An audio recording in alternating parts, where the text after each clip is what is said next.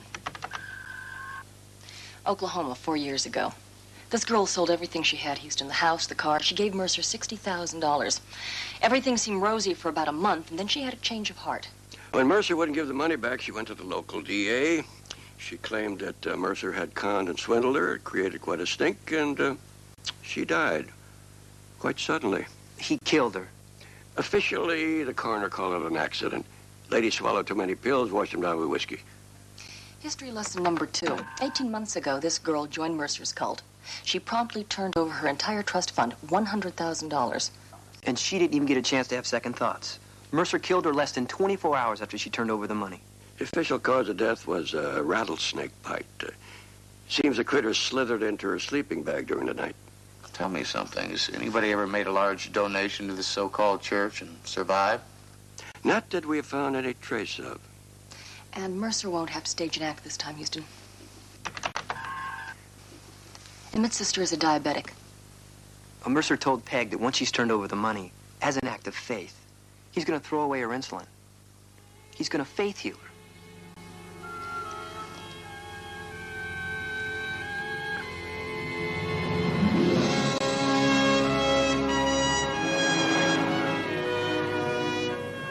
Houston, if you want to fight windmills, go to Holland. Peg Allison is in grave danger. The world is in grave danger. You read the papers this morning? This girl is about to turn over $3 million to Mercer. Very shortly thereafter, Mercer is going to faith heal her to death. Sad, and there's nothing anyone can do about it. Oh. This Mercer and other crazies like him got the safest hiding place on earth. Smack dab behind the First Amendment. Freedom of religion.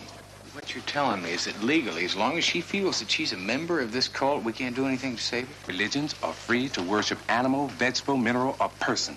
And I can't touch them with a 10-foot Bible. Yeah, well, what if she's being held against her will? You got any proof? Her brother seems to think that she's being drugged. He thinks that they're tampering with her insulin just to throw her off balance. Now you're reaching for straws. No, I'm grasping for straws, Hoyt. You leave me no choice. I got a feeling on this.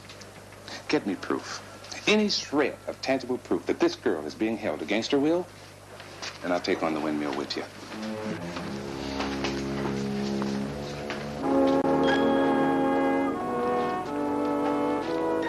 Hi there.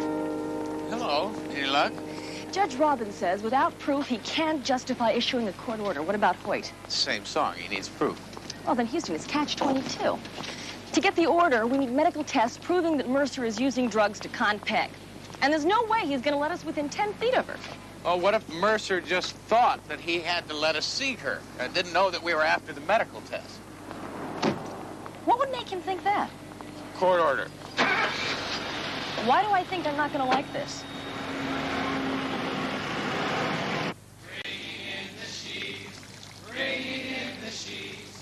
We will come rejoicing, bringing in the sheaves, bringing in the sheaves, bringing in the sheaves. We will come rejoicing, bringing in the sheaves, bringing in the sheaves. I'm better now, Jesse. The punishment has cleansed your soul, Peg. Brother Riggs, take Peg to my quarters. Bringing in the sheaves. We will come rejoicing, bringing in the sheaves, bringing in the sheaves, bringing in the sheaves. We will come rejoicing, bringing in the sheaves.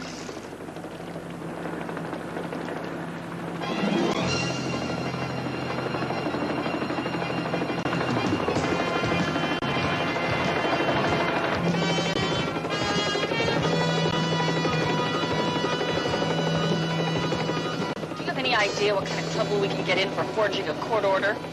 Well, CJ, you gotta bend the rules every now and then. Oh, really? Just a good thing you've got me along with you to help you pull this one off. As long as Mercer realizes that he's dealing with a respectable lawyer, he might not look too closely at our other credentials. Are you insinuating that I don't look respectable? You look respectable enough for a bush pilot.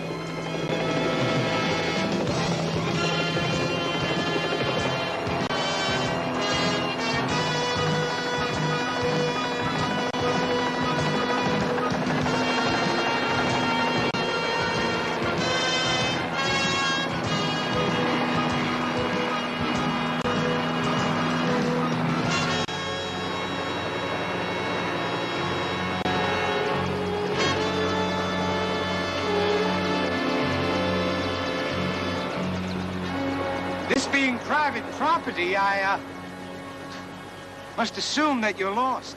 You assume incorrectly. I'm C.J. Parsons. I'm a lawyer from Los Angeles. I have a court order that authorizes me to get a deposition from Peg Allison. I assume she's here, Reverend Mercer?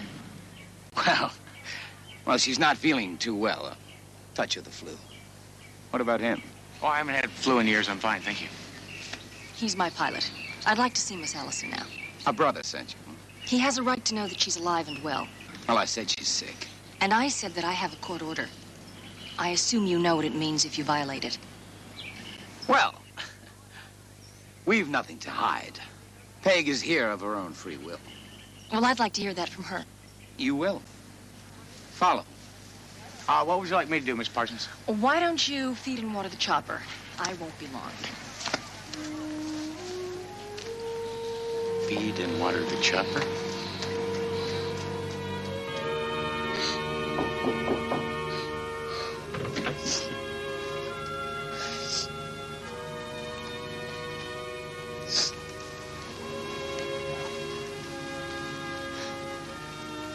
Peg, this woman would like to talk to you About what? about how you enjoy living here, working with your brothers and sisters for the glory of our Father, about how... Reverend, if you don't mind, I'd like to talk to Peg alone. The court order so stipulates. Peg, I want you to cooperate with Miss Parsons. I want you to tell her the truth.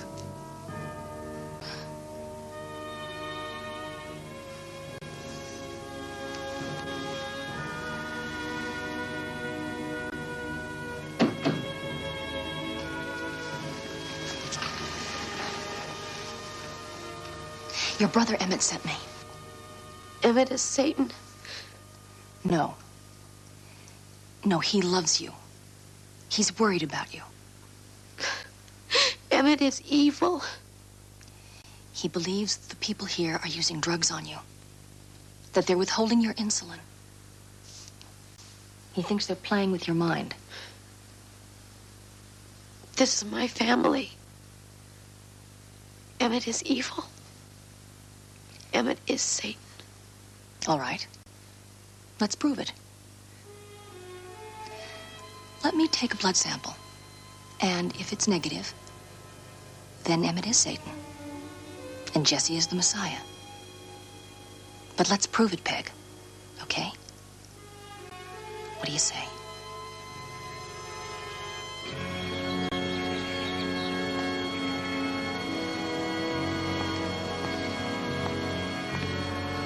But are you really happy with your life? Haven't you ever wondered who you are, why you're here, where you're going? I think I'm going to see how Miss Parsons is doing. Thank you.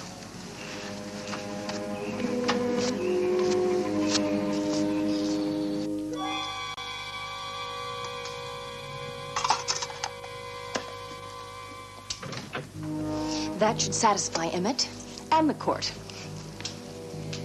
Goodbye, Reverend. We're ready to go. Look, Rev, ever need a fast trip out of the country, let me know, huh? Nice place.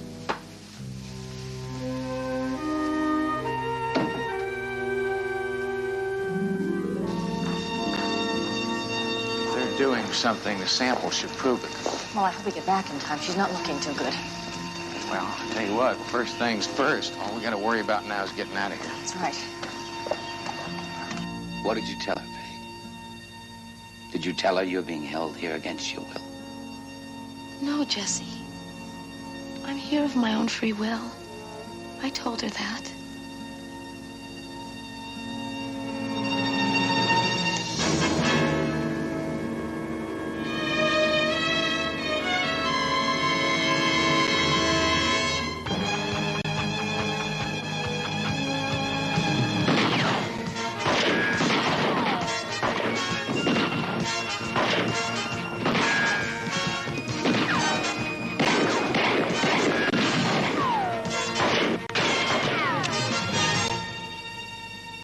Throw the gun out, flyboy, or we finish off the lady lawyer.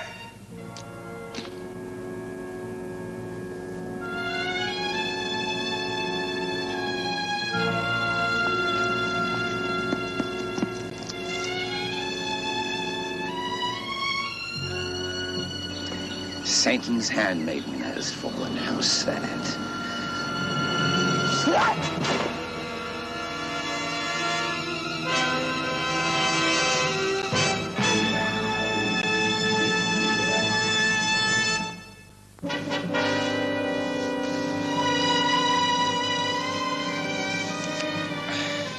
Get up. Take him to the isolation room. Everything is under control. Claudia, take your brothers and sisters down to the stream, lead them in prayer. Give thanks that we overcame the forces of Satan once again. What kind of religion is this, eh? You fight Satan with gunfire? You gonna let her bleed to death? Pay these heathen no mind. They're nothing but depraved kidnappers. They came to take Peg. Jesse?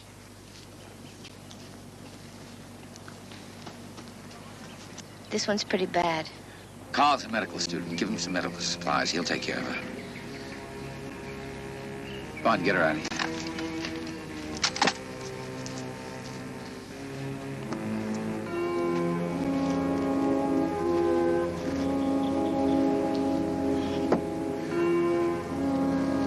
Jesse, that helicopter pilot is really a private detective named Matt Houston.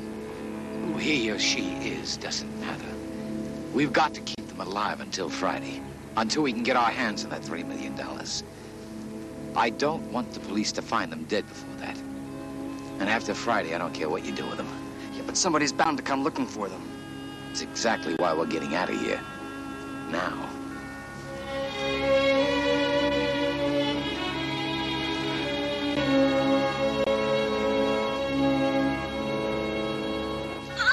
Take it easy, CJ. Gonna need some more bandages. Easy. She lost an awful lot of blood before they stuck us in here. Yeah, this bullet's got to be removed. And not by a third-year medical student who dropped out. And not with this fourth-rate medical equipment. Houston. I'm right here, CJ. It hurts. Oh, honey, just hang on. We better give her another morphine injection. Easy. Just take it easy now. It's all right. Just hang on. Okay, it's gonna hurt a little bit. That's it. That's all. That's all I can do for now. That's all you can do medically. There's a member of this cult. Can you help us find a way to get out of here while she still has a chance? Now, this is the isolation room. Bars on the windows and armed guards outside. I'm in here for the same reason as you. I made Jesse unhappy. He had Scanlon do this to my face. Why don't you just get out, huh? Run away. I got my reasons.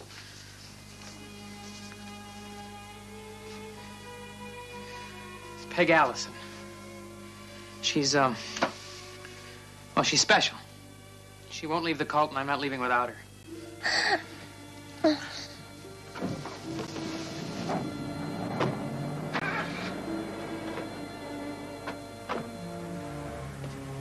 Looks like they're leaving. They have to.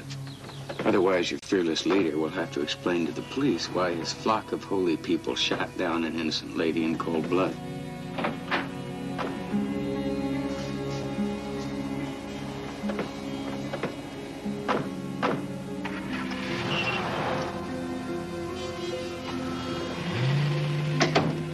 It's time to leave. She's hurt badly, Jesse. A move might kill her. The Anointed One says it's time that we move on. Look, why don't you just do me a favor, huh? Why don't you just forget about the sermons? I mean, you don't have to put on a show for anybody now. A show, Mr. Houston? Is that what you think this is? I'll tell you what I think. I think you're a cheap con man selling his own sleazy version of fast food religion to make big bucks. Before this is over, Mr. Houston, you will become a true believer. Get them ready.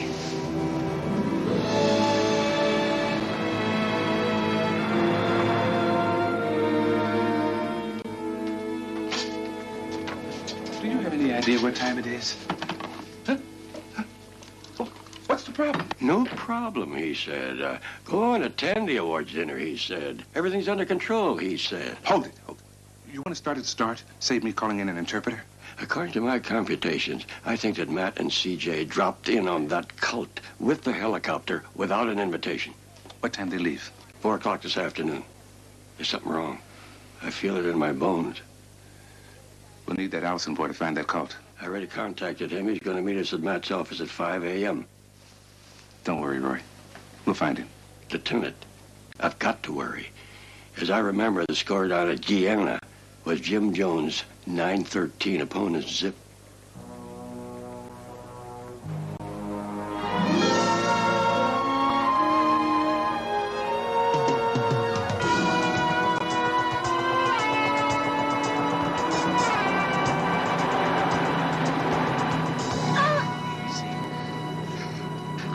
Look, how much further? Why? Got a hot date or something? Well, what I got is a lady that's carrying your bullet inside of her body. I'll tell you something, if she didn't pull through... Hey! You got the best medical care around. You got any complaints? Talk to Carl. That road there. Make a right.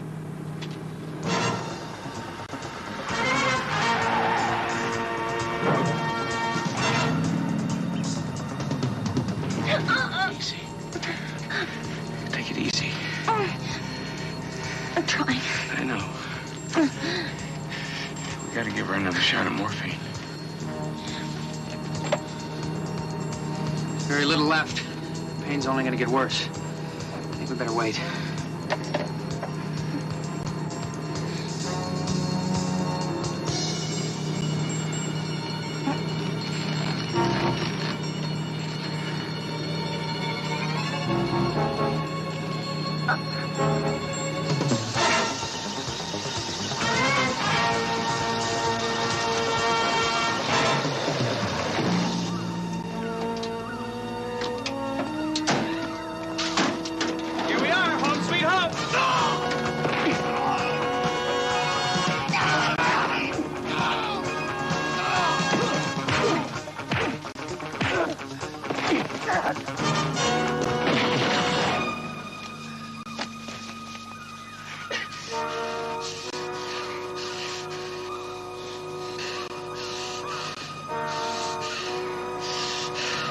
You know, Jesse says I gotta keep you and the lady lawyer alive until Friday. Now, after that, Jesse doesn't give a damn what happens. But I care. I really care.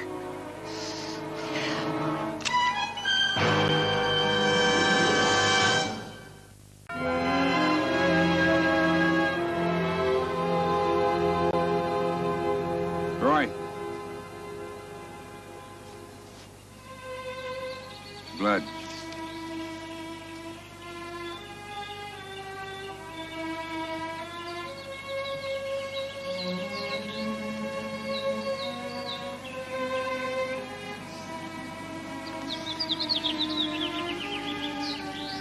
Shell casing.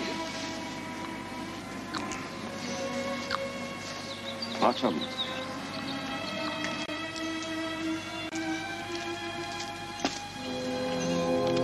This is Lieutenant Hoyt. Patch me through to Watch Commander. Fast. And in closing, we want to give thanks for the leadership that you have bestowed upon me. Amen. Now be strong. I promise you that we will emerge from this time of tribulation stronger than ever. You all have faith in Jesse? Yes. Has Jesse ever let you down? No. Then be at peace. Now, Sister Claudia will lead you in the morning hymn. Amazing grace, how sweet the sound that saved a wretch like... There. The insulin should make you feel better. I hope so. I know so. Well, the big day is almost here, Peg. Big day? Friday. The day Peg Allison guarantees herself a place in the kingdom of heaven. A seat at the right hand of God. You haven't changed your mind now, have you? About the money? Huh? Oh, no. I'll do whatever you want. Bless you.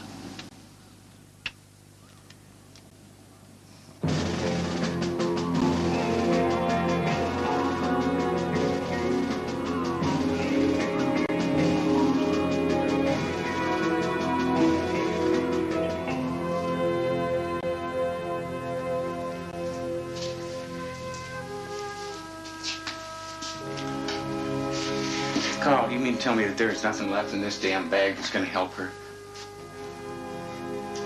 That's great.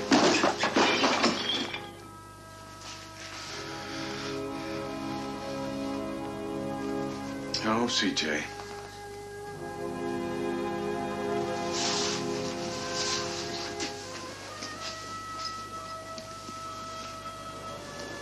This is something else, isn't it?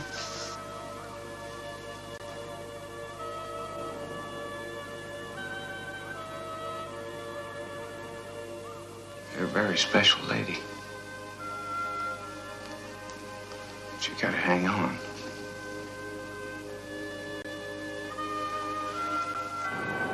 From a used car salesman to a multi-millionaire playboy in 4 short years. If word ever got out that owner cult is so profitable, there'd be more shepherds than there'd be sheep. The moment I get my hands on that $3 million, it's sayonara, US of A. What about your flock? What happens to them? Well, they were looking for a messiah when I found them. They'll either get smart and go home, or find themselves another one. There's plenty of them out there. We're now going to switch back to our remote unit that's been covering the bizarre disappearance of Detective Matt Houston and lawyer C.J. Parsons. Any new developments out there, Sharon? Let's ask Lieutenant Michael Hoyt, the man who's heading up Check out this the other end of the house. investigation. What can you tell us, Lieutenant? Only that we're in the process of issuing APBs on Reverend Jesse Mercer and members of his congregation. Charging them with? Investigation of kidnapping and murder. It's Scanlon. Tell him we're gonna move. We'll roll out of here in 3 minutes.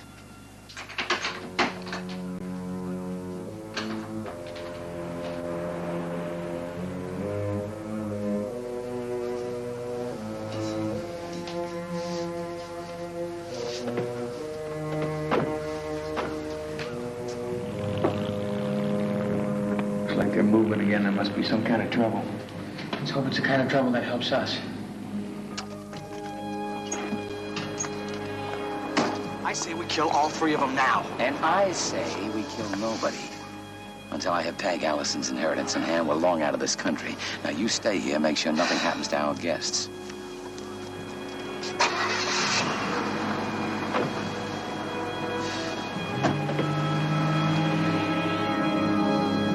I hate to pack it in, but I don't know where to start looking. Colts are like moles. They can crawl in a California hole and surface in Colorado. Remind me to give both of you my lecture on positive thinking. In the meantime, turn around.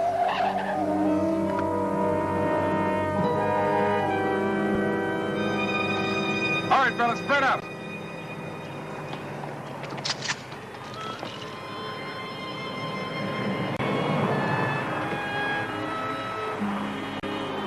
Hold it right there. You must be Lieutenant Hoyt. Slander I've heard on my car radio. The blasphemer who calls me a kidnapper and a murderer. Now look. No, now you look. And listen. We have been in Arizona for the past week on our annual retreat into the desert. How do you explain a helicopter? I can't. I've never seen it. We've been in Arizona. You can prove that? You have witnesses? You're surrounded by witnesses. We all vouch for one another.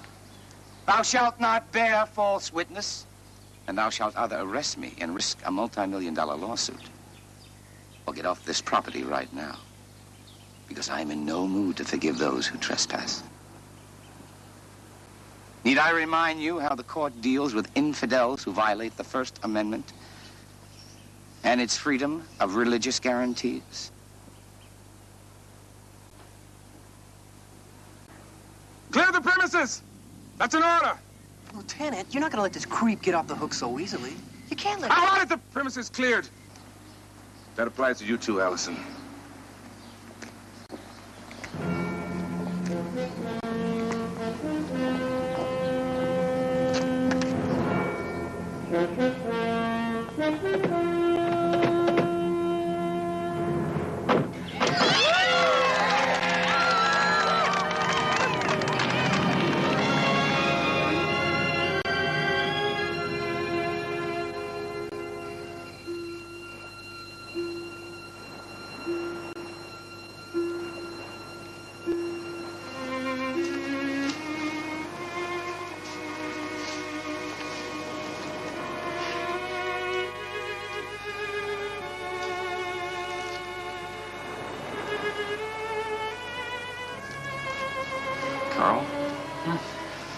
Can't get a pulse.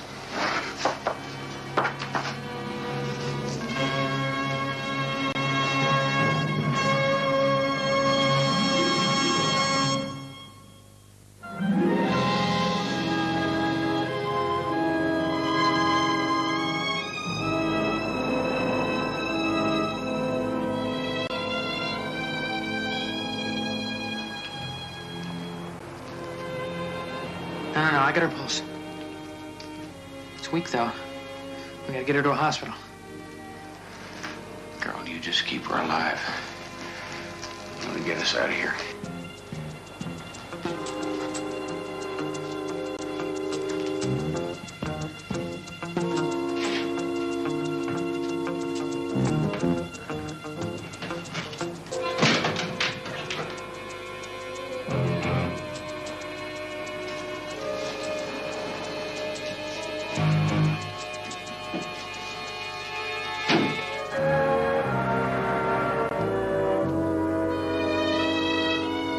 Yes, sir. I understand, sir. You have made yourself perfectly clear, sir. Yes, sir. Whatever you say, sir. Yes, sir. Good night to you, too, sir. That's telling him. This may surprise you, but I have a family to feed.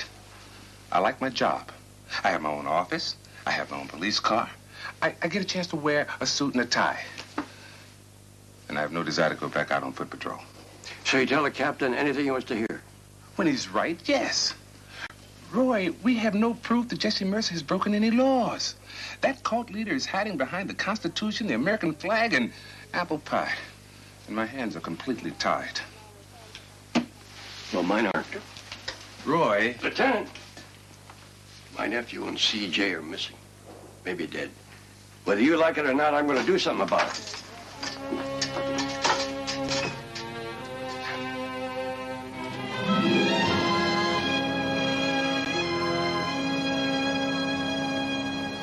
You're my attorney. You're paid to do what I tell you. Miss Allison, I'm also paid to give you advice. And I'm advising you to reconsider.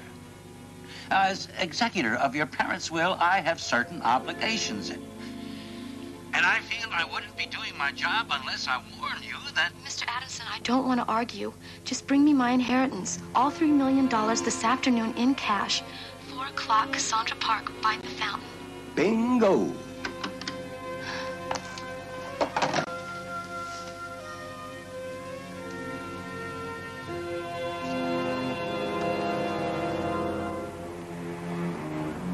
I see Riggs, but no Scanlon.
I'll show him now.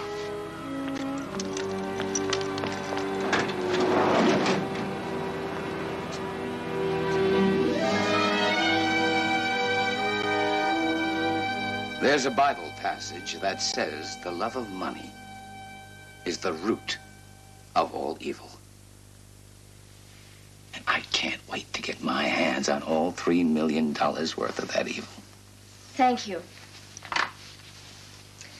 All set. Our chartered jet's ready to take off the minute we hit the airport. First stop, Buenos Aires. That's after I faith heal our little diabetic. Well, that's it. Let's go.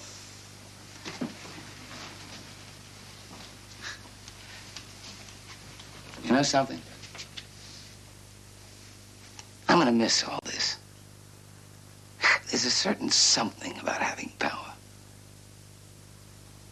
Total control over people. Life and death say so. Oh, what the hell? Peg's $3 million and the rest of the money I got stashed around, I'll be able to buy everything I'll ever need. Including power.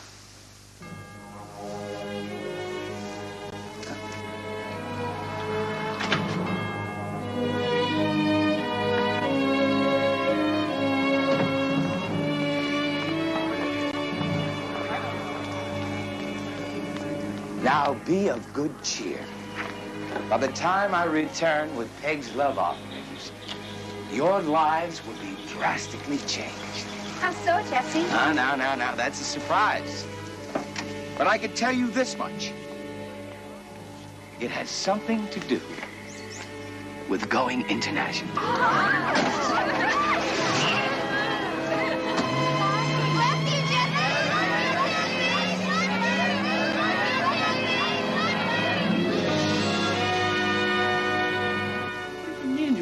His office.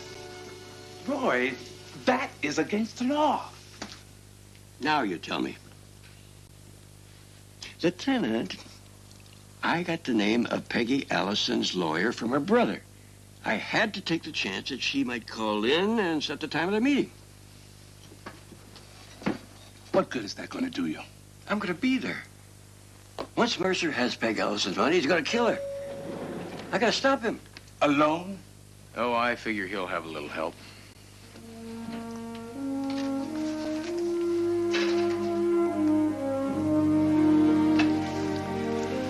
You don't know how good it is to see you, boy. Where's CJ? Uncle Roy, she was shot. She's in the hospital right now.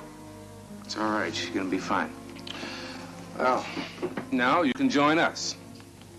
You're coming? Oh, somebody's got to make sure you two don't break the law. Hey, wait. Where are we going?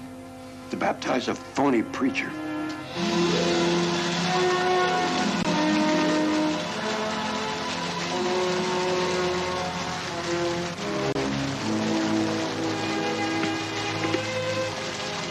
It all seems to be there. That's quite a bit of money you have in there, Reverend. Have you thought about putting it in a safe place? Well, actually, I have thought about it quite a lot. Jesse, wait! Hold it, Mercer! Roy, you keep an eye on the girl and make sure the Peg gets to the hospital, all right?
This looks great. Look at the sunset. Isn't it fabulous? And the weather's great there this time of year. Look at the white sand beaches. They're I've never beautiful. been there. Oh, you're kidding. Never ever. Oh, and the food is so good. I'm going to eat like a pig. Beaches. Yeah. They're so beautiful. I'm going to take surfing lessons, I think. Surfing? Well, maybe not. CJ, what are you doing? Oh, Houston. The doctor said that I had to take the next 3 weeks off, so I thought I'd take a vacation. Maybe Hawaii. A vacation? Uh-huh. What's the matter? Well, it's just when you were in the hospital, things kind of stacked up around here. Yeah, it's paperwork. Some of it looks urgent. Yeah, all of it. CJ, I'm sorry. I just didn't know that you'd planned on taking some more time off. I promised Murray that you would go over some of this paperwork with him. No, you need the time off. No, Houston, I won't take a Doctor's vacation. If you need me to stay here, I will. Excuse me. Miss Parsons' limo is ready. I didn't order a limo. We did. Your private jet departs for Hawaii in 1 hour. I don't believe you guys. Did you really think that we were going to rob you of your recuperation time, huh? What about the paperwork? Oh, come on, forget about it. It's not a problem. And we sent it to Hawaii yesterday. Let's go.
Party time, girls. Come on. I'd like to have a party with you, Warren. You couldn't stand the pace. Boredom kills.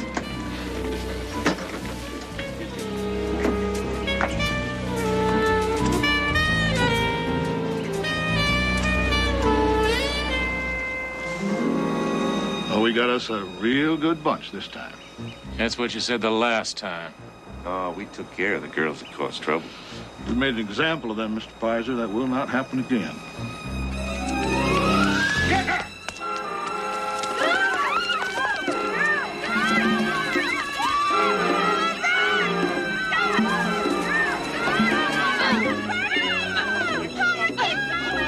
You know what you're here for. Now go make the gentleman happy. All right, you don't have to push.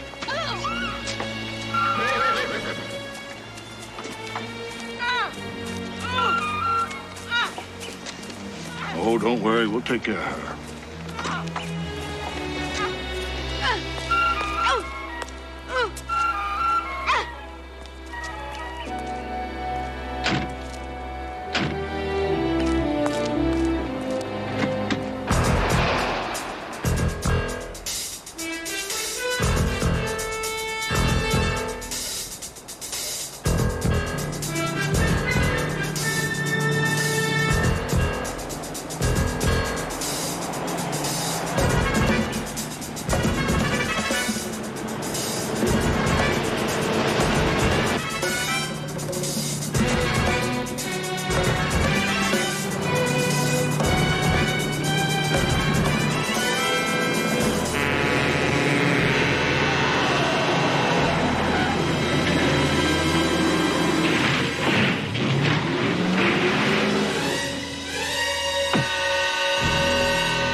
was fast. Quick changes are one of my specialties. Remind me to time you next time. Why don't we try that new place for lunch down the street? Oh, great. I'm famished. I want to make one phone call here. CJ, Houston, she only left for Santa Fe 2 days ago. Well, I know that. It's, yeah, C.J. Parsons Suite, please. She's a big girl, Houston. Hadn't checked in. She really should have been there hours ago. No, listen, I'll call back later. Thank you. Ah, you're right. She's a big girl. Let's go.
I don't know. Well, with the conditions of the road, could be a couple of days before we get a bus through here. Great. 100 in the shade, and I'm gonna have to walk to L.A. Could always stay. Not my style. Evening, sweet thing. What's your pleasure? Have a little fight with your boyfriend? Well, now, I think I can cure whatever's ailing you. You hurt? No. You looked wrecked, hon. Maybe you better sit down. I got a cot in the back. Why don't you take a hike? Just trying to give a little comfort. Got a name, honey? Where you from?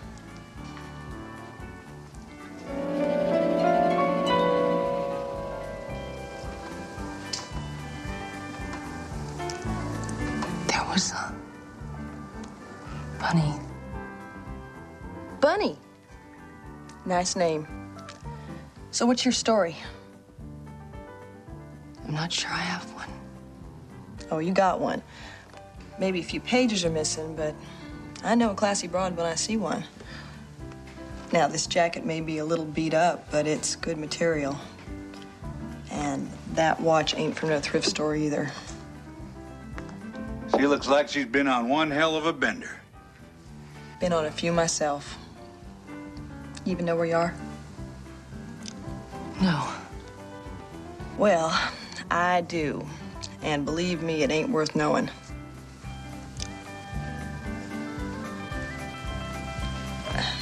It looks like someone really got you good.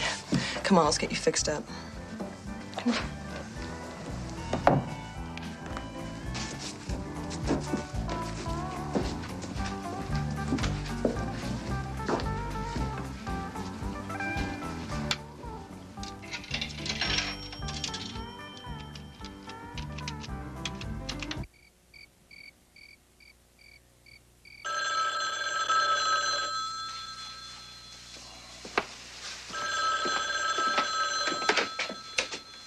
Yeah. This is Mike. I got a couple of real cupcakes down here. I think you're really gonna like them. The place pretty empty? Yeah. Good. I'm on my way.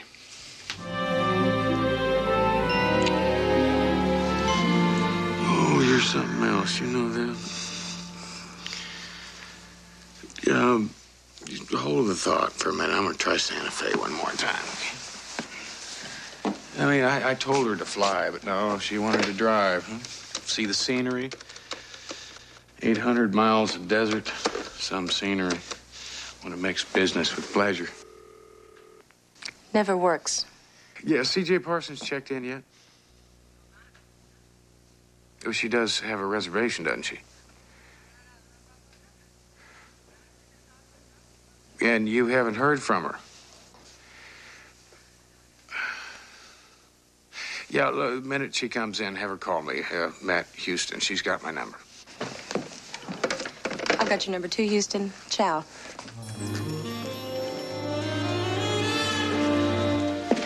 I know how you must feel, hon. I've seen the downside of more two-stop towns than you can imagine. I've had my share of forgotten weeks, too. It'll come back to you. Sure hope so. I don't know what I'm gonna do if it doesn't. Well, first thing we gotta do is get you something to eat. No, I'm really not hungry. You've been walking all day from the looks of it, and I doubt you had lunch out there. I saw it down it on the street. Come on, I'm buying. Wish there was something I could do to repay you. Plenty of time for that later, hon. I'm looking forward to meeting some of your classy friends. Well, good evening, ladies. You going somewhere? Yeah, dinner. There a law against that around here? Oh, no. No, but I got a call that you two gals was soliciting in this fine establishment. You gotta be kidding. I'm not a man who does very much kidding.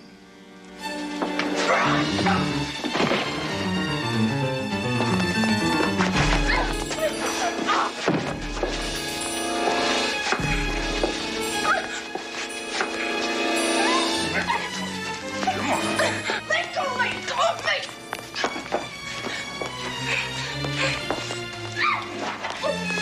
Come on here. Let's go.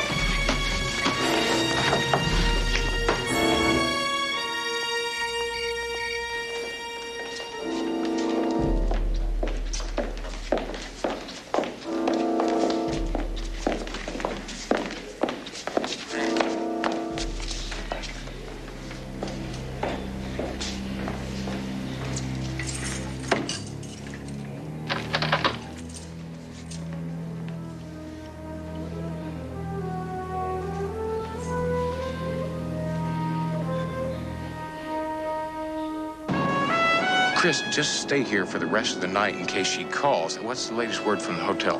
She still hasn't checked in, and nobody's heard from her. Something's wrong. I know it, and I'm going to find her. Houston, it's the middle of the night. Don't you think maybe you ought to wait till the morning? No, I want you to get me the first flight to Phoenix. That was the last place that we know she was. I'll have a car waiting. Here's a new girl he has to see, Sheriff. Calls herself Bunny. My name isn't Bunny. No? What is it then? I don't remember. I'll call you when I've finished with her orientation.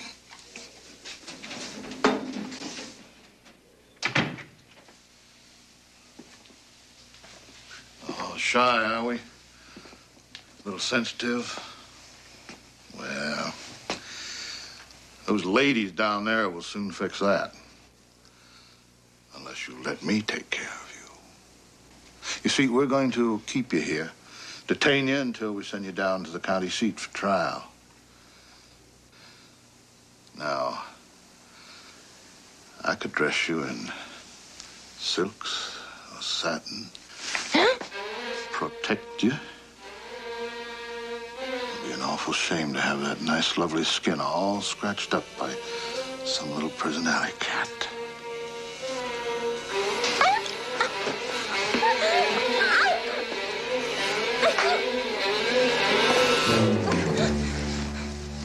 Or I could just keep you here forever. It all depends on your willingness to cooperate.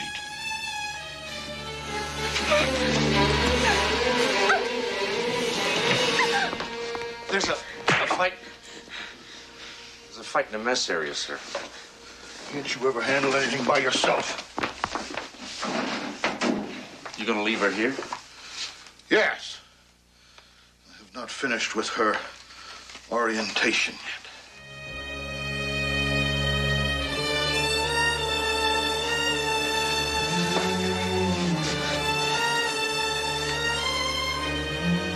Who are you? are you?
Them girls off.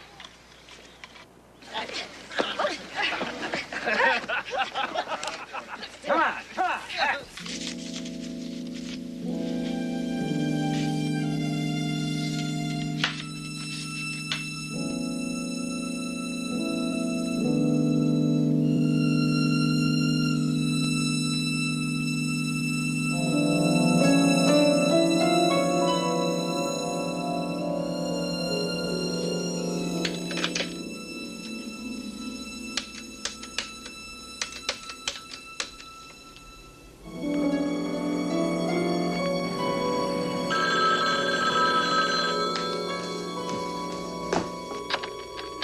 But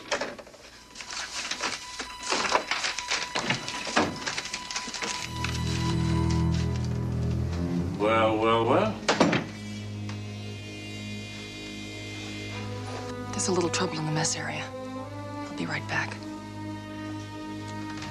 Must be more than a little trouble. Leave a pretty little thing like you here all alone.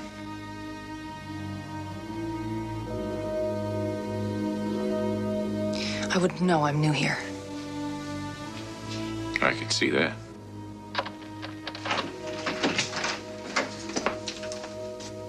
Oh, Mr. Pfizer. Did not expect you so soon.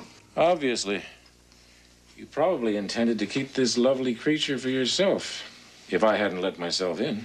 Now, Mr. Pfizer, you know I have no secrets from you. Then what's her name? Her name is Bunny. Bunny. That's a pretty name. We do have some business to discuss, do we not? Guard, take the prisoner back to her cell.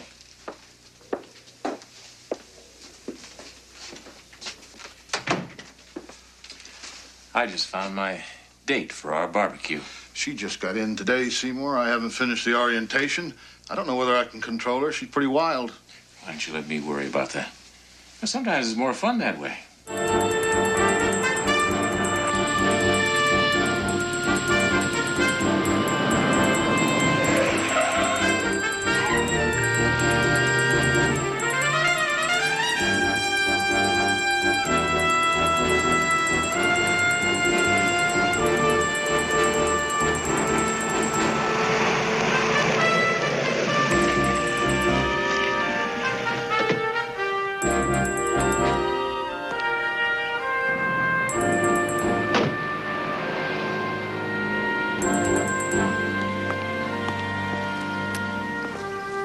This car belongs to a friend of mine. Lady friend? Yeah. That's her. Passed through here yesterday. Look, what happened to her? Is she hurt? Well, they didn't find anybody at the car. She must have hitchhiked on down to the next town. Carl, a highway patrolman, said that likes of her hadn't shown up at any hospital or anything. I'd wager that she ain't far. Now, you gotta try, hon, or you'll never remember. Now, come on. Rhonda, Just give it a try. What else do we have to do? Okay.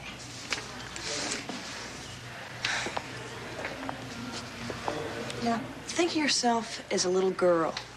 Your earliest memories. We'll start there.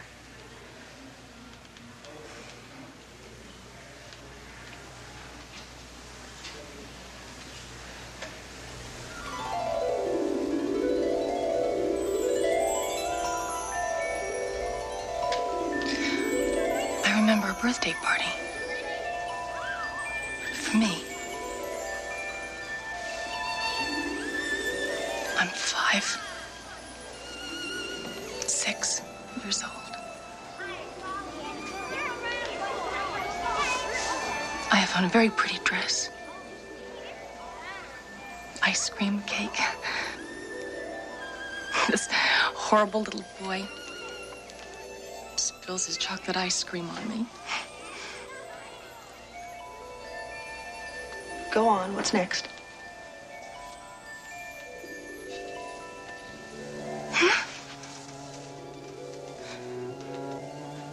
Cold. Cold. The ground is frozen. I have on a heavy coat. And there's a very deep hole in the ground. There's a woman standing next to it. She's crying. It's my mom.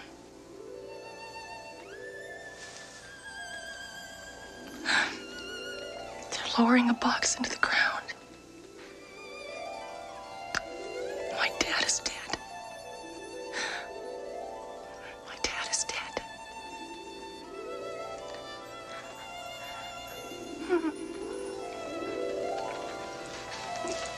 Easy. Try something a little more recent.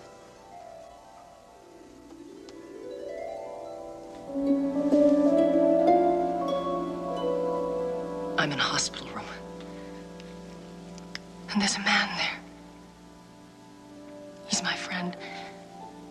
My best friend.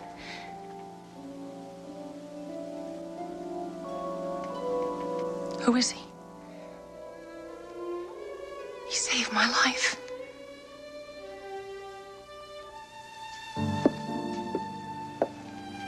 It's all right.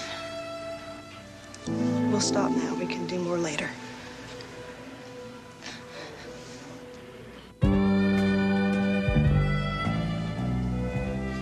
Nope. Never seen her. If you do, or hear of anybody that has, would you contact my office? I'll be checking in with them about every hour or so. I'd sure appreciate it. Sure thing, partner. Thank you. I'll go check on your fries.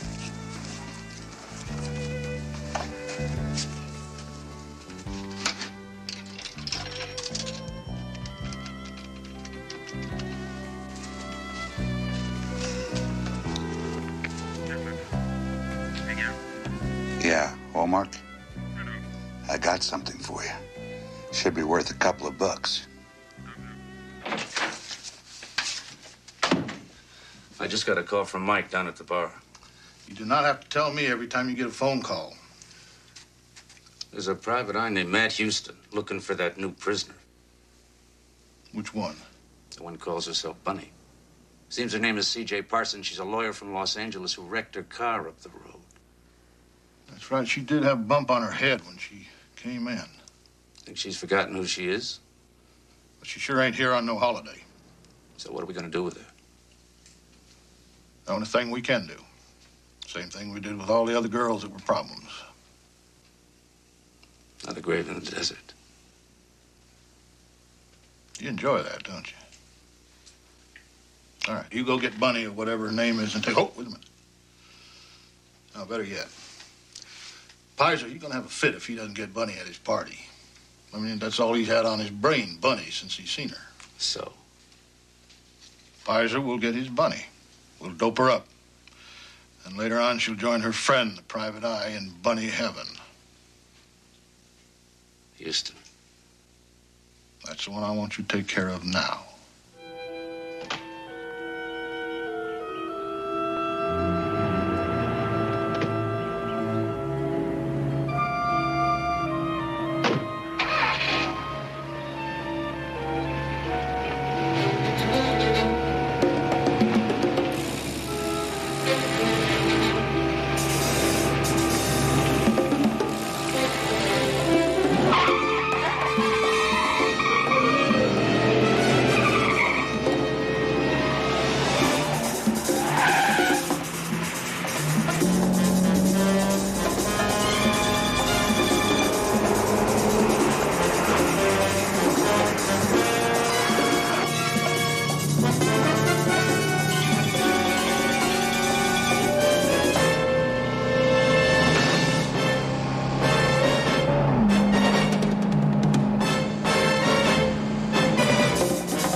End of the road, Houston.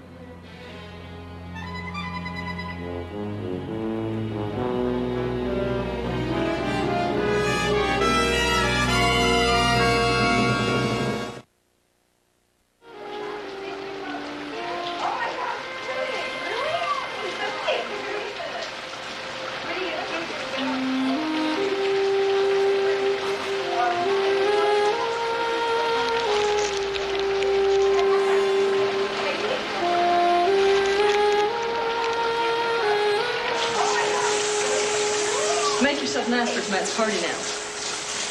What party? You haven't heard? You got some explaining to do, Dollface? What are you talking about?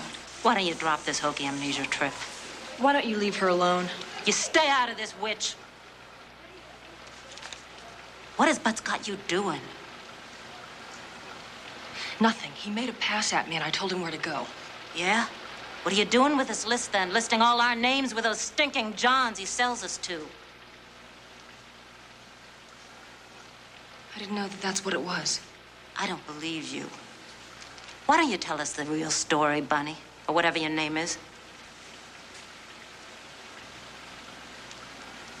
Okay. We'll do it the fun way.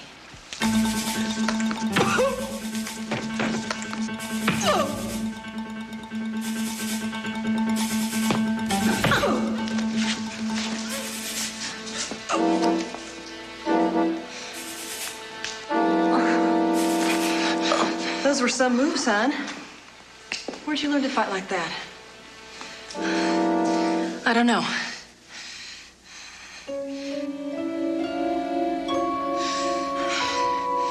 Maybe in Houston.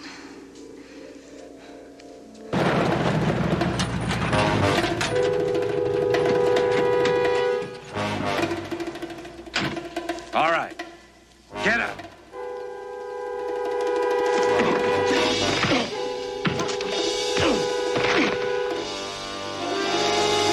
On your feet. Come on.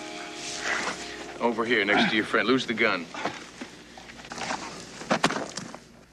You fellas are gonna tell me where you're keeping C.J. Parsons. I don't know any C.J. Parsons. Okay. It's not my gig anyway. It's Sheriff Butts and Pizer. Who's Pizer? Seymour Pizer. He's a member of the State Board of Corrections. Hey, keep talking.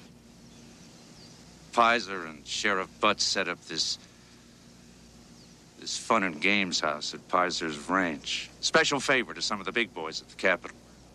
Fun and games with female prisoners? Yeah. What makes the girls go along with all this? Easy. You promise them lighter sentences when they're transferred over to the county seat for trial. Where are the girls kept when they're not funning it up for these creeps? Detention center. Just east of town. You fellas take off your shoes and put them over there next to the truck. It's a long walk back to town. It'll be a lot longer without knees. Now, you fellas are gonna tell me how to get into this detention center and who I can find there to help me.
This lunch didn't do too much for me either. No, I mean, really, I don't even think I can stand up. side.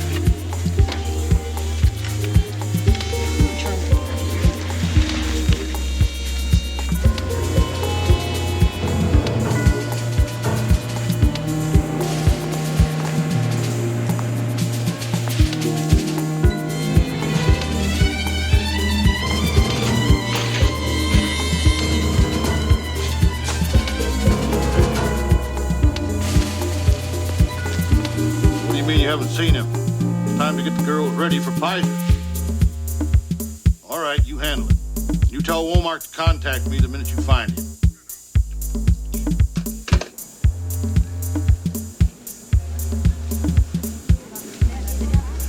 You must be Fran. I haven't seen you around here before. You know, it doesn't really matter. Look, I'm trying to find this girl. Bunny. Where can I find her? Why don't you ask your boss? Because I'm asking you.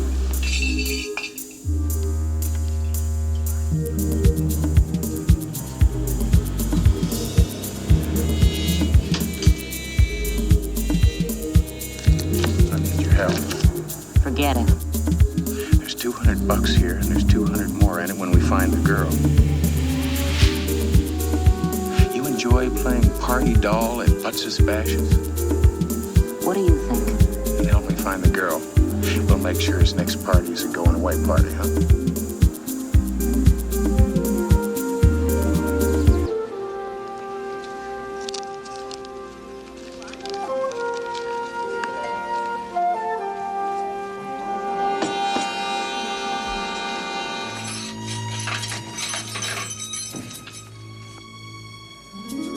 Put these on, make sure she's ready to go. She can't go anywhere. She's sick. Not as sick as she's gonna be if she stays here.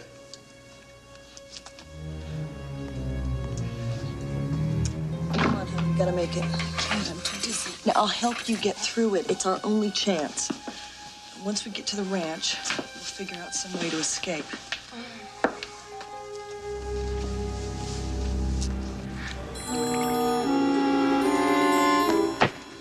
What in the hell?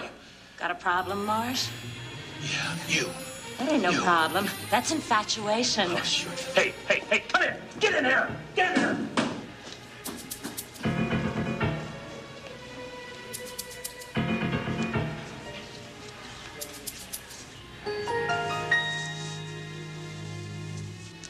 CJ? CJ? Who's that?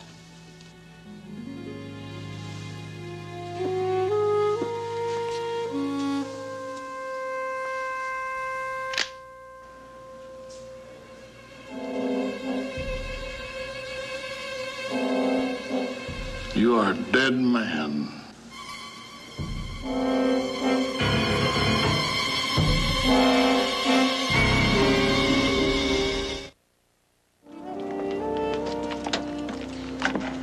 Hang in there, hon. Let's get out of here.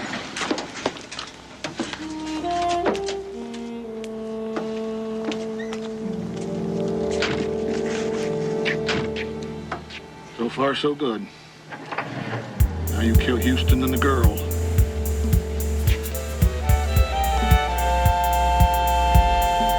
I tried to help you before, and look what happened.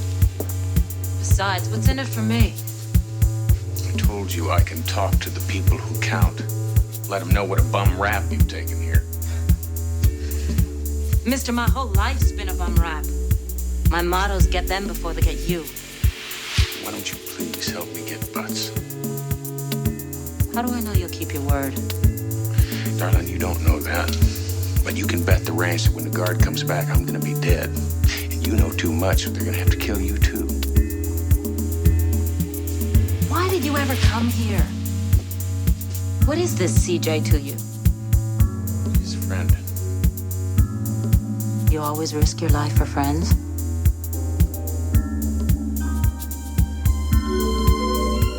That's what it takes.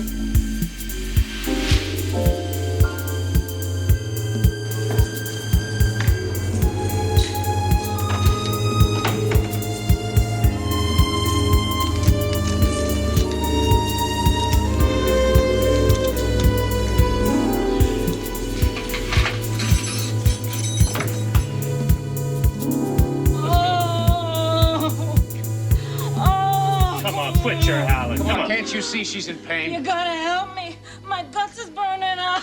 Come on, I said let's go. Come on, come on.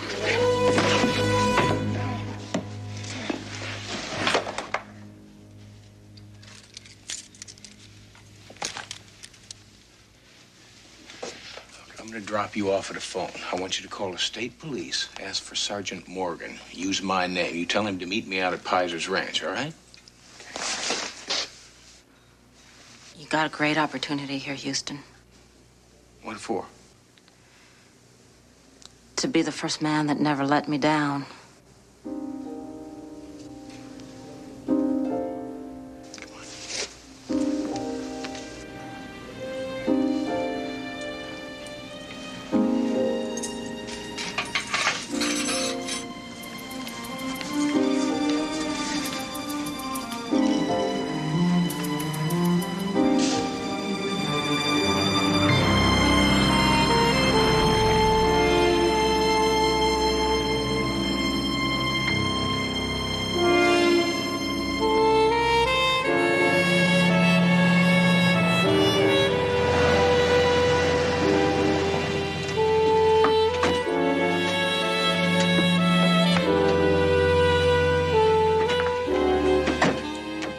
Well, Bunny.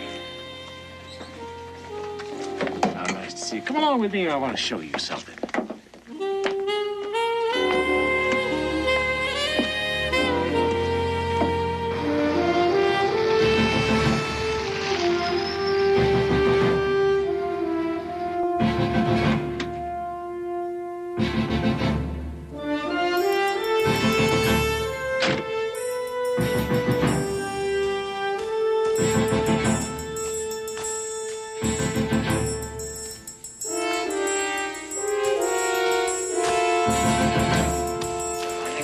Bunny, how'd you like another little drink?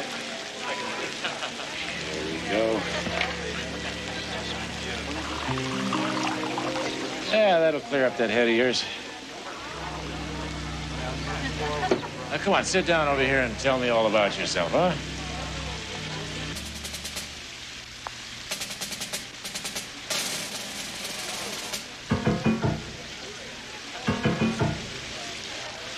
Come on, Bunny. Drink up. It'll help you relax.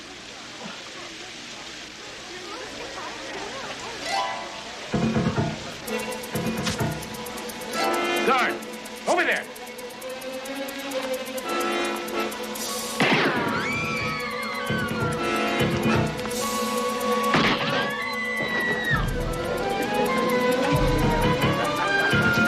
We better go inside.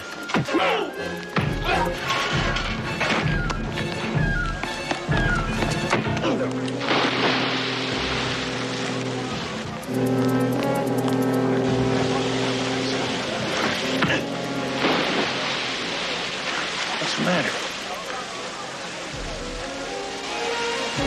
Why don't you stay put?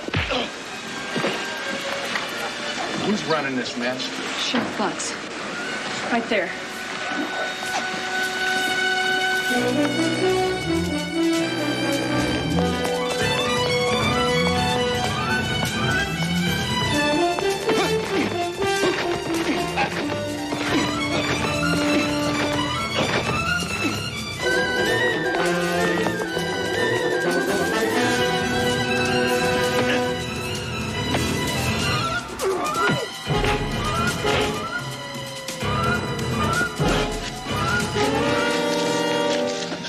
I'm a little bit bigger than the women you're used to kicking around.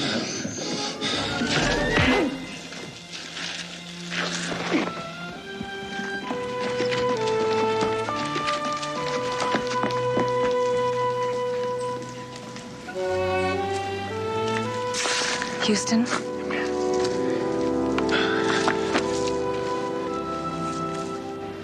I know you.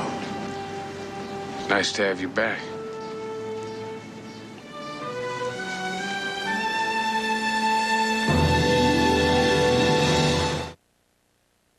Have a good time. Thank you.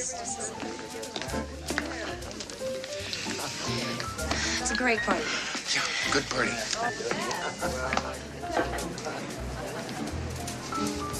There you are.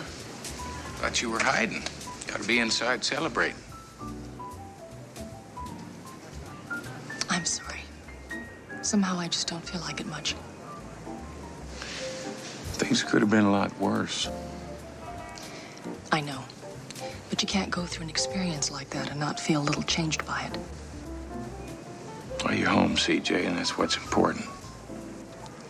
Houston, I keep thinking, what if I was left there, not knowing who I was? I never would have stopped looking for you. But what about all those people who don't have anybody looking for them or caring? See, dear, let's fix the world tomorrow.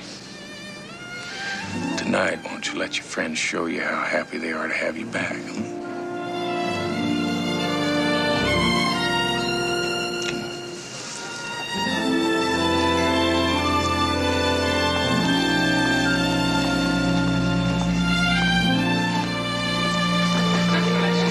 Y'all look who's here, huh?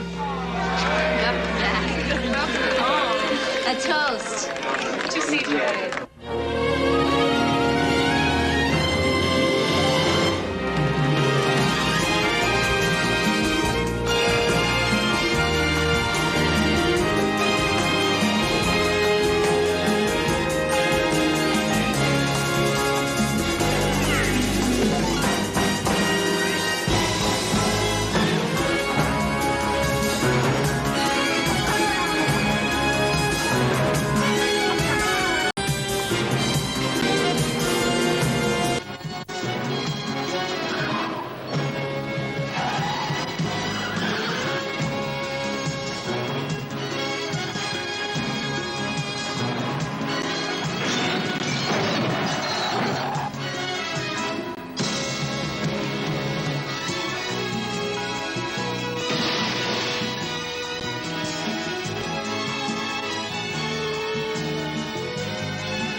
Just go.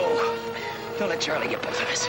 Let's go to our choppers. I'm gonna get some help, all right? Just save yourself. That's an order, Matt. I'll be back.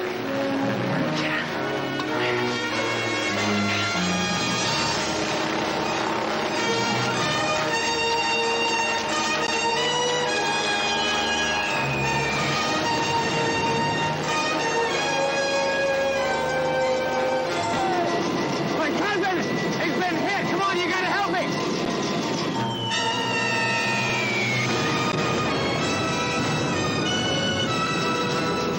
Come on, let's get out of here! My cousin, he's back here!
He looks so tired.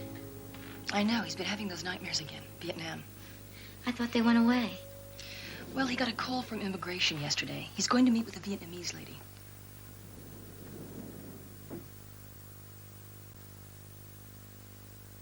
Houston? Yes. Houston?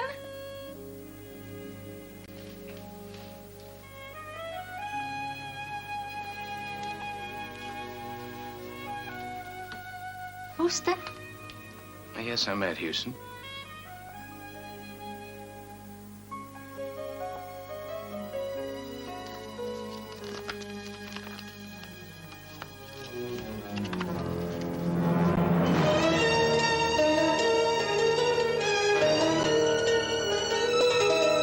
It's Cousin Will. My God. He's alive.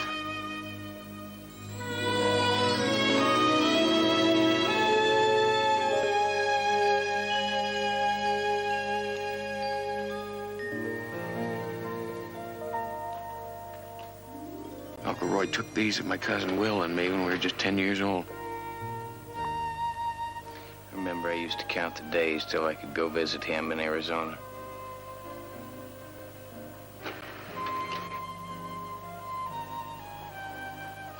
Will, Uncle Roy, Aunt Flo, Daddy were the only family we ever had. Will was like a brother. Had a secret club. Called ourselves the Texas Terrors.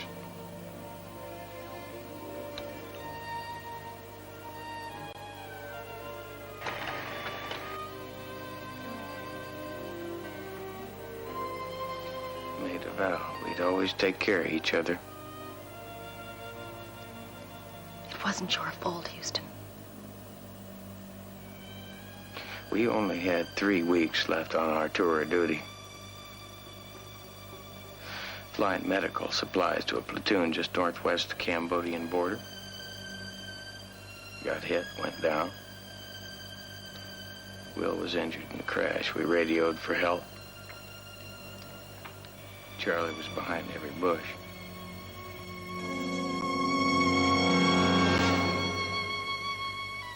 I told him I'd come back for him. You were wounded. You thought he'd been killed.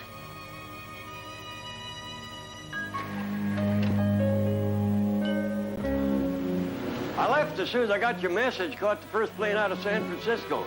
Now, what could possibly be so important?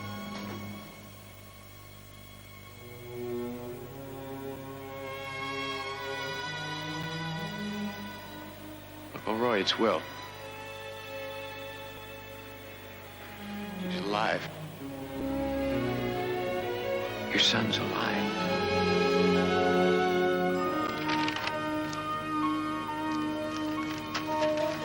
Ông Will và anh tôi bị giam chung một trại.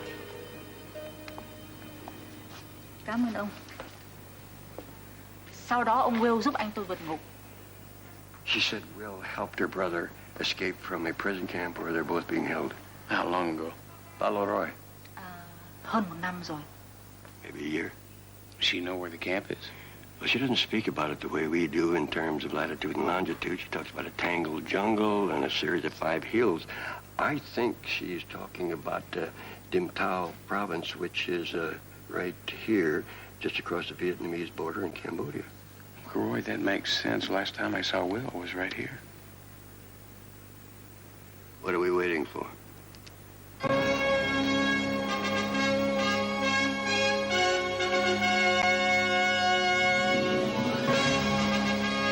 We've had literally hundreds of these reports over the past few years. None of them have panned out. That's because you government people refuse to do anything about them. We don't refuse to do anything, Mr. Houston. We do our job to the best of our ability. There are still over 2,000 American soldiers missing in Southeast Asia. Sad price of war, gentlemen. Men die. Bodies aren't found. I'm sorry, but it's an extremely delicate situation. The delicate situation, as far as I can see, is that my son is being held prisoner and his country is unwilling to go find him. Now, we've been here for 36 hours, shuffled from one bureaucratic dead end to the next. I'm sorry about that. I truly am. Your government's official position is that there are no POWs in Southeast Asia at the present time.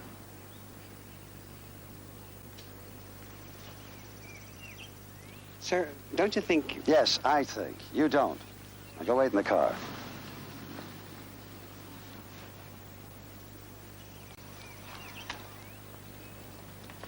Man to man, I know exactly how you feel, both of you. And if I were in your situation, I'd probably be doing the same thing. Yeah, well, man to man, all I'm asking is that you help us find out what's happened to Will. I wish I could help you, son, but we live in a world that's a powder keg. Southeast Asia is the shortest fuse. Under the circumstances, there's nothing that we can do. There's something I can do. Find him. Mr. Houston, if you try, I'm going to use every means in my power to stop you. If you go over there, the United States government cannot be responsible for what might happen to you. Why didn't you just tell us that the first time?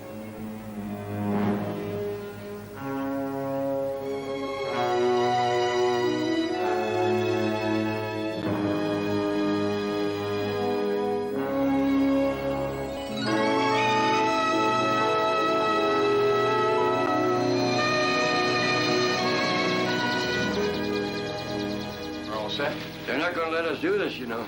I'd like to see somebody try and stop us. Airline tickets, they rushed him through. Thank you, Chris. I feel like a kid again, like I'm 50 again. I can't wait to get started. I better get this stuff out to the chopper.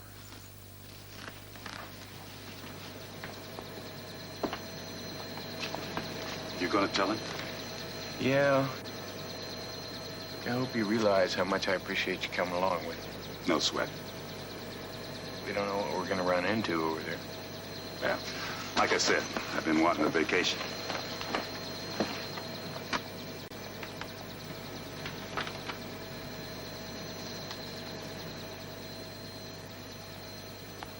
We're going to need more of these detailed maps. I've got a feeling for the right price, somebody in Bangkok can get them for us. I just hope they haven't moved the camp. Well, Vietnamese are extremely territorial. Some never leave the land of their ancestors. We'll find him. Not we, Uncle Roy. Just Toomeen and I. You're not coming with us. What? It's too dangerous. I've been in hot spots before. I know, Uncle Roy. It's just that if you go over there... I was fighting fascists in Spain before you were born.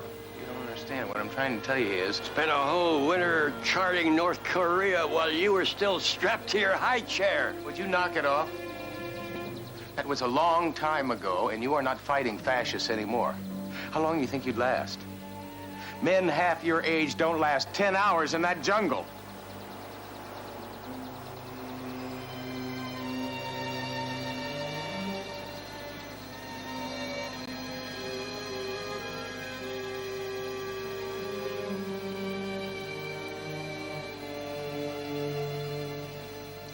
You're right.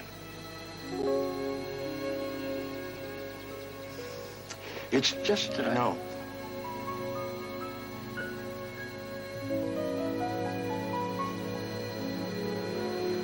I know.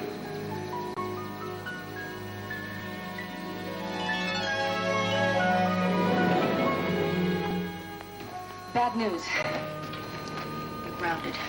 I told you I'd stop you, Mr. Houston. Your visas to Thailand have been canceled, and you're hereby ordered to forfeit your passports to me. But we're only trying to save my son. And my cousin. We grew up together. Allowing you to go into that area is tantamount to our government authorizing an invasion of foreign soil. You want another war? There's the big picture to consider. Please, I'm required to use force if necessary. He's right. It's all legal. I'm not giving up my passport to nobody. What the hell is all of this? Take it easy, Toomeen. There's a time to fight City Hall and a time not to. You sure? Yeah. I mean, the man's just doing his job. Appreciate your cooperation. No problem. Let's go. Go? Where?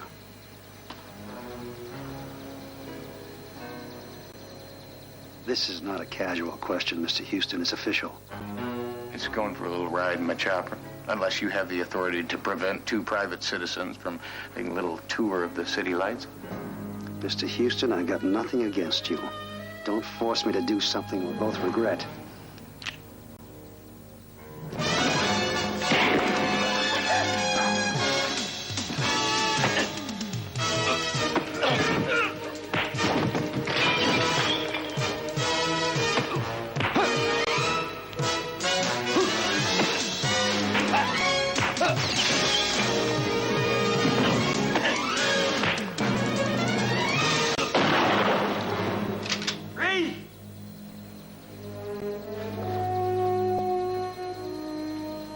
Get going, boy.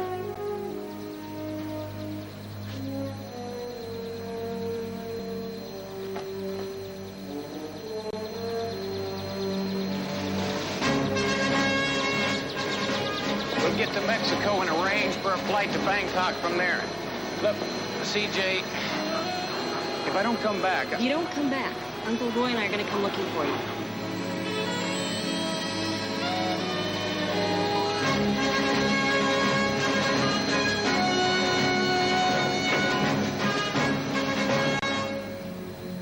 Okay, Dicker, you got what you came for. Now, if there is nothing else.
I heard there's a couple of crazy Americans looking for some maps and a helicopter.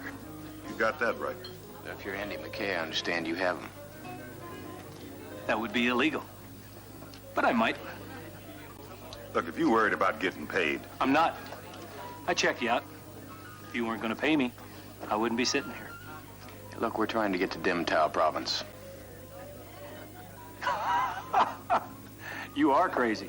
Is something wrong with Dim Tao province? Nothing. Unless hell is high on your list of things to see. Did you ever hear of a dude named Dao Chi Min? Welcome to the third world, darling. It's not like your world. Out here, the government is happy if they control the cities and towns. Out in the jungle, in the open country, there's local rule. Warlords whose ancestors have owned the territories for centuries. Warlords like Dao Chi. And he owns Dim Tao province. Cambodian government is so afraid of him, they don't even put his place on some of their maps. Has his own private army in there. Lives like a prince and controls all the opium that comes out of the region. They tell me he even built a mansion right in the middle of the jungle. My cousin is being held in a prison camp in Dim Tao province. He was MIA in Vietnam. I don't care who he is or how long he's been in there. If you think you're just going to waltz in there and waltz out with him, you're not playing with a full deck. Oh, hi, Chai. You're a dead man.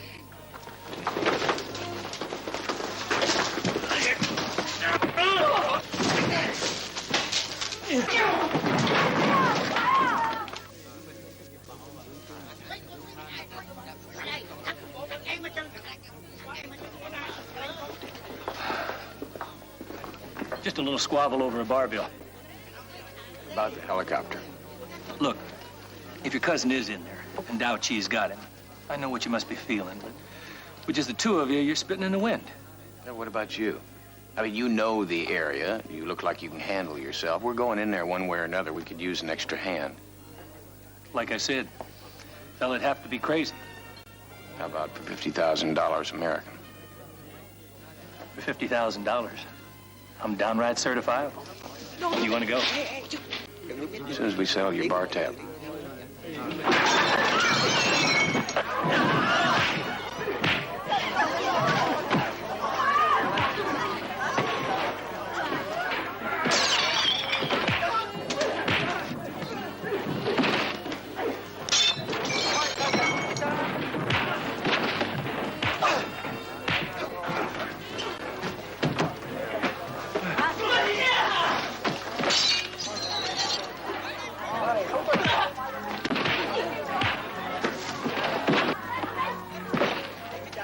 Must have been a hell of a bar tab. Well, actually, it had something to do with Chai's sister.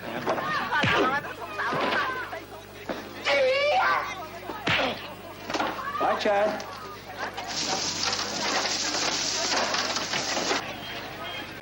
Where do we pick up these maps? I'll have them for you in the morning. What about the helicopter? About that, I need an advance on the $50,000 for some minor repairs. Well, how much? About half. Well, what kind of helicopter you Save it for later. We got trouble now. Going my way?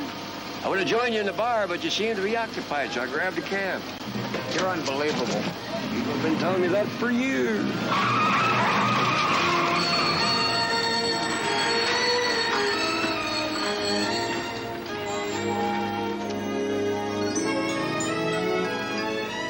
Baby has it narrowed down to the southeast corner of Diem Tao province.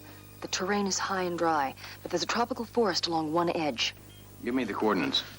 Release in 12 seconds. Party favors. We got a volume discount. Thanks, CJ. Houston, please be... I know. Careful. Matt, even with the maps, you don't know what you're going to find when you get in there. I'm going to find Will. I'm going to bring him home, and anything else is unimportant. Right there. I figure if we come in due north over the mountains, and then we'll just hike it into the camp here. Listen, if Will is still alive and in there, after what he's been through, he may not be the same. He'll still be my son.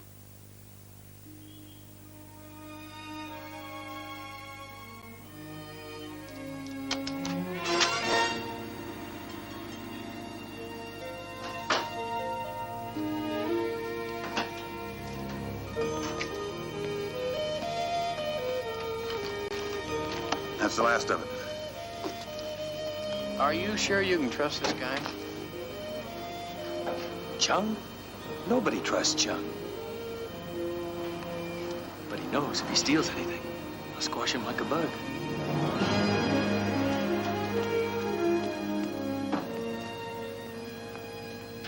I remember the Christmas we came to visit you in Texas. You and Will got lost in the woods behind your daddy's house. We were 5 years old and really scared. Some feel that's never changed.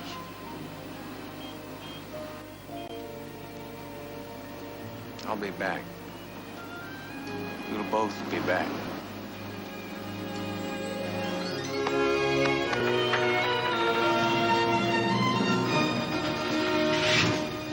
Put the champagne on ice, Roy.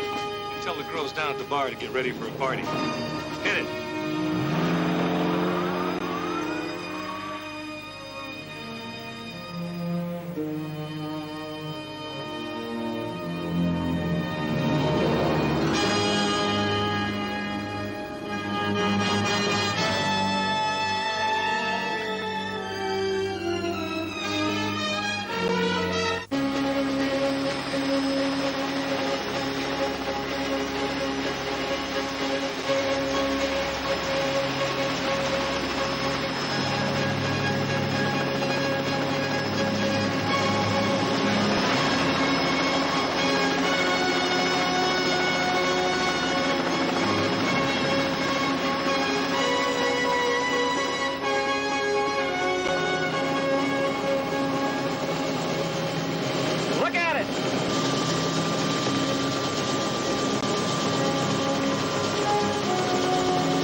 the jungle away from Charlie for 12 bloody years. Yeah. Breakfast firefights, midnight mortars.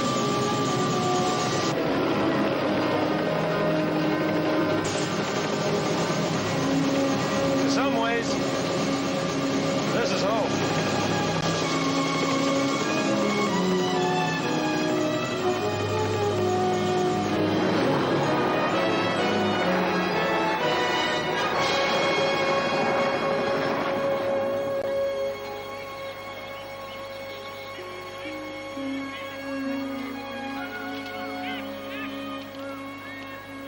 Want to bite a lizard? I'll pass. Gonna have to learn to grin and bear it out here. You'd be surprised at some of the things I've eaten to survive. You don't know what you're missing. What we're missing is that gas that's supposed to be here. It used to be here. They must have moved it. You never can tell in this country. Things just seem to shift. We'll find it around here someplace. And what if we don't? We'll do a lot of walking, darling. We better get out of here before somebody spots the smoke from this fire. I wouldn't worry about that. This is lousy farming country. So there aren't many villages. Without the villages to plunder, the government troops, rebels and bandits, it's got no reason to come around here.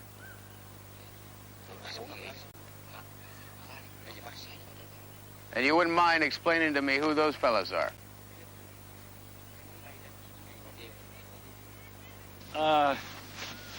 Well, mercenaries, maybe?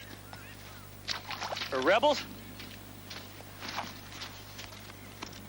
Okay. So, sometimes I'm wrong. What do they want? Food, money, guns, ammunition. The helicopter, our clothes, our boots, our wristwatches, the gold out of our teeth. I don't think they're stupid enough to try anything. There's only 4 of them. Make that 8. Make that an even dozen. Well, looks like we're gonna have us a little warm-up, boys and girls. The only warm-up we're gonna have is you warming up the chopper. Two Mean and I'll keep busy. Suit yourself.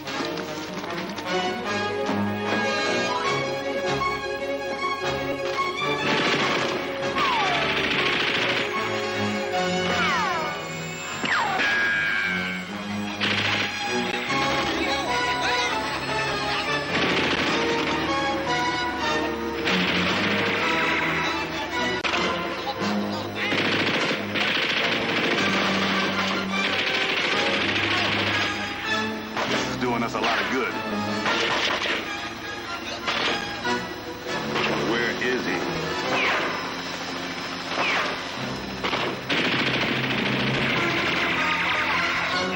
Fight's over before it got started.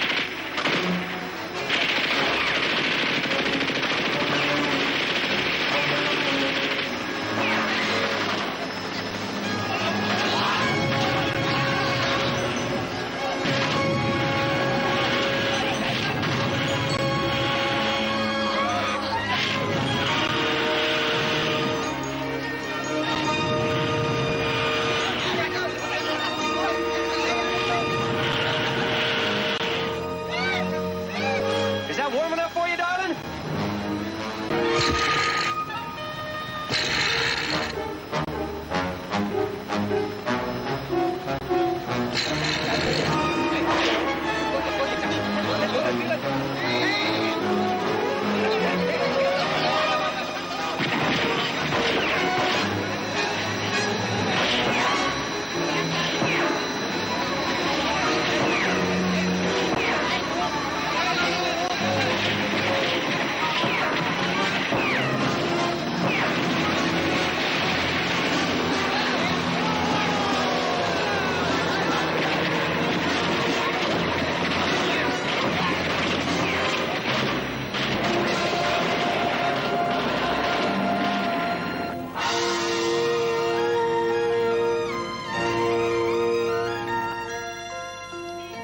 You and your American friends are partners with the mercenary McKay. Where are they now? Oh, they went bird hunting. In a helicopter? Some birds fly. Mr. Houston, I don't know what Mr. McKay told you, but he is wanted by nearly every government in Southeast Asia. The Chinese for smuggling national treasures out of Beijing, the Laotians for selling arms to terrorists, and the Thais for misappropriating government funds. Seems our friend here gave Andy 10,000 American dollars to procure several black market erotic films, which he's yet to deliver. You have no jurisdiction here. And you have no right to hold an American citizen for questioning without notifying his embassy. Let's get out of here. I warn both of you.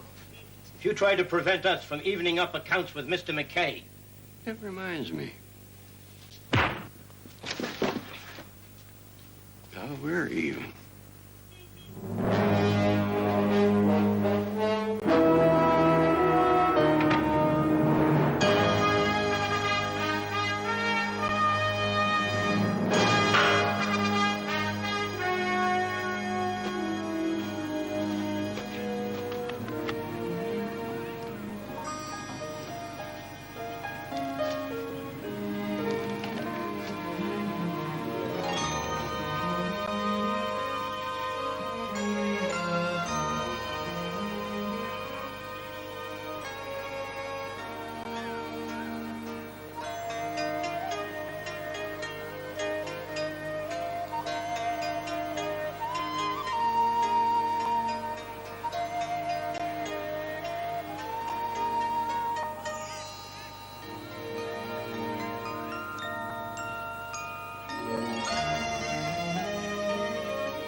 Hot seat.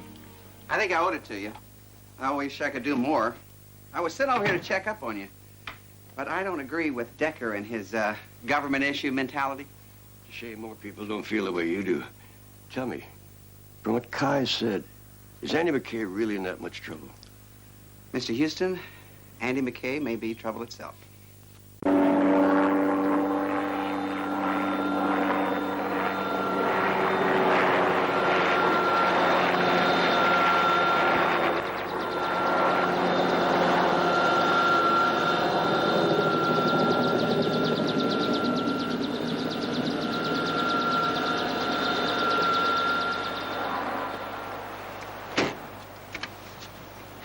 Then it was just after the resignation of General Tu, I took off for Africa and latched on with some freedom fighters.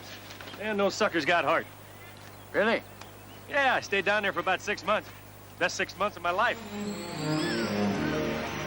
after that, I fought with the rebels in Afghanistan. Long hours and lousy pay. They were tough little buggers. Real hellraisers, too.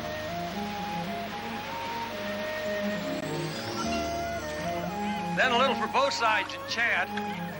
Some reconnaissance for the CIA in China. Some gun running in the Caribbean. But you always came back to Nam. Yeah. Guess I'm an addict. Or a fool.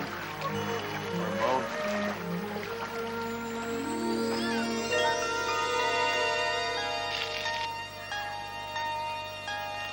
Nasty little booger, huh?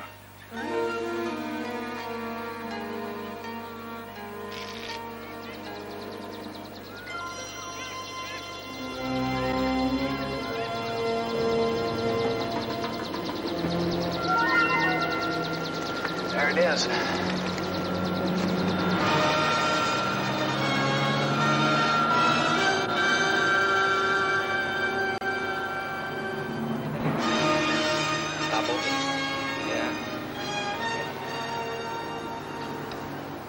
What do you know?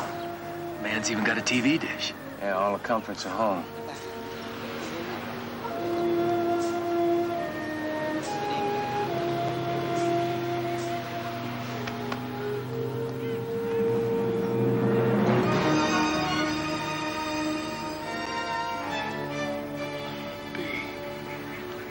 That must be Tara. He really built the damn thing. Pretty as a picture, ain't she?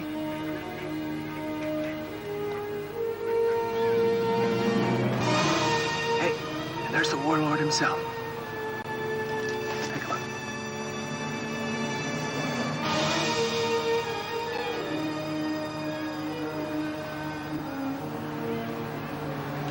We'll get Will out of here, Houston. If he's still alive. What's so funny? Nothing. I was just wondering if by tomorrow any of us will be alive.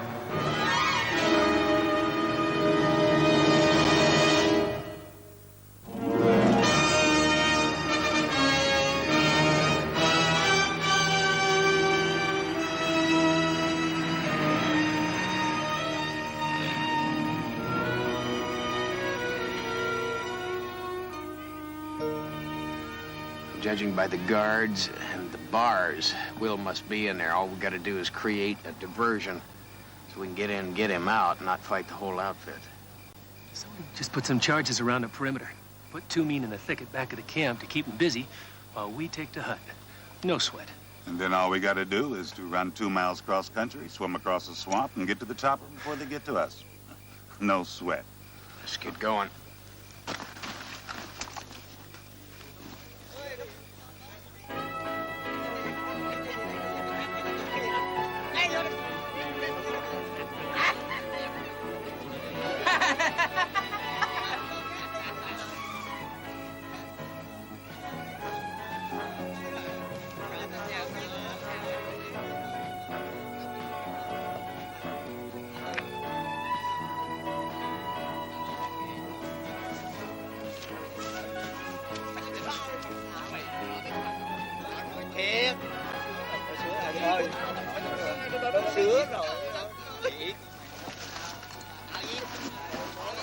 This ought to be just fine.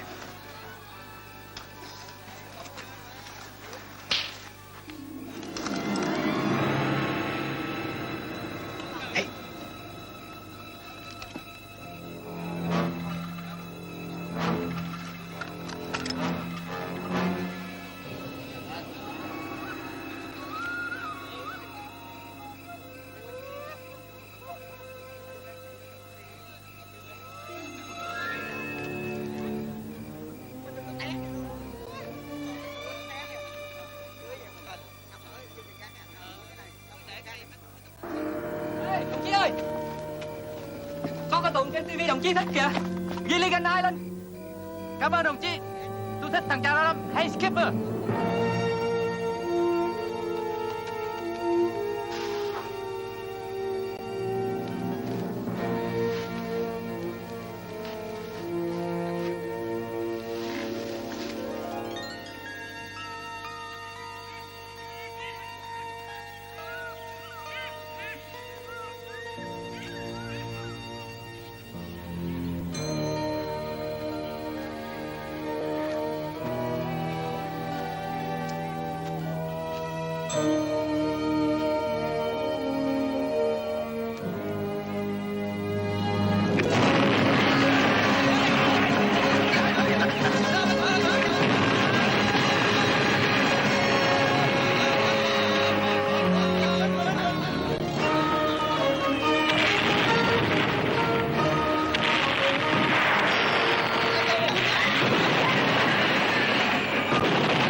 Come on to Papa.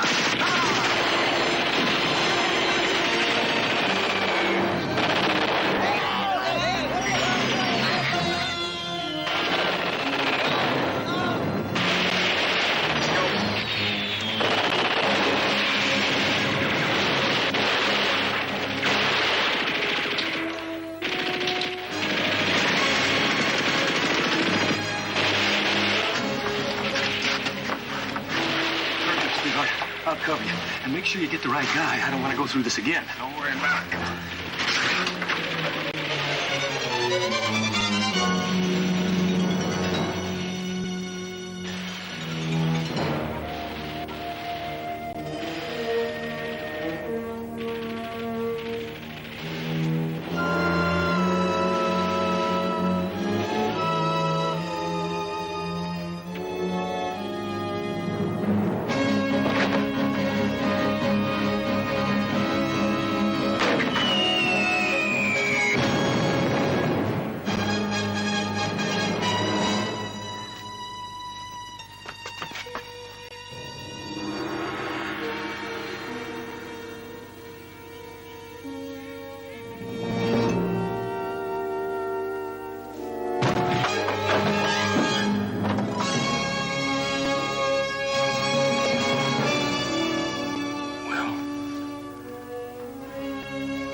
It's me, Matt. My God. I told you I'd come back for you, didn't I?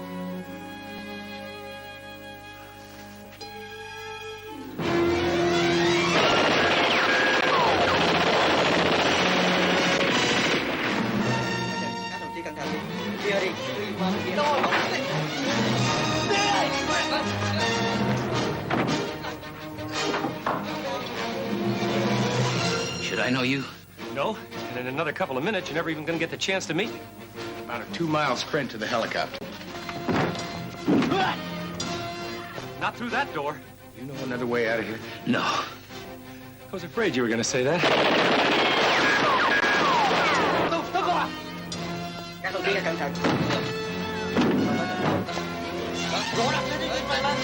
Hồi nào?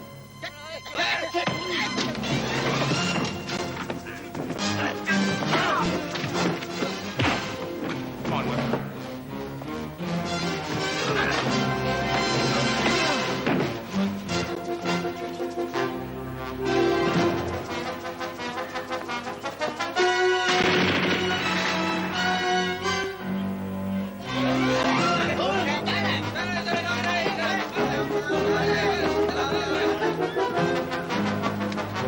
Best defense you've ever played. Yeah, but it's going to be a hell of a race to the end zone.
Where's Will?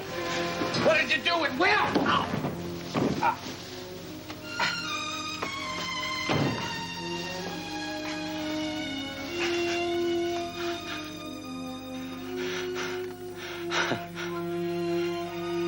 All I wanted to do was bring him home.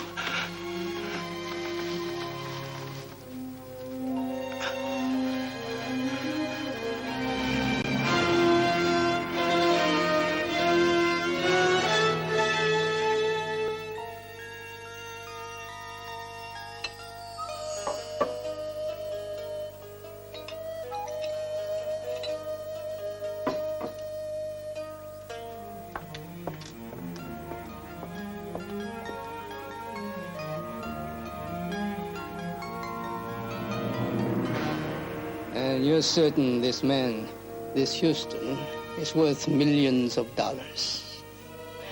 You realize I have only your word that he is. Why should I trust you?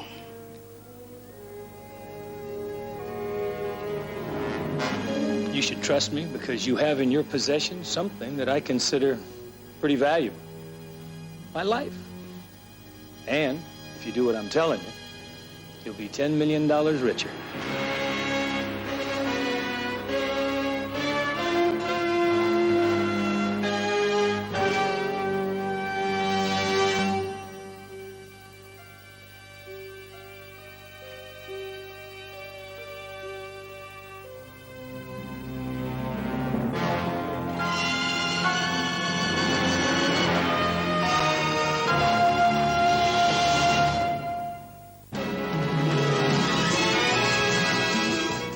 The second part of this story can be seen on Thursday evening at 11 o'clock.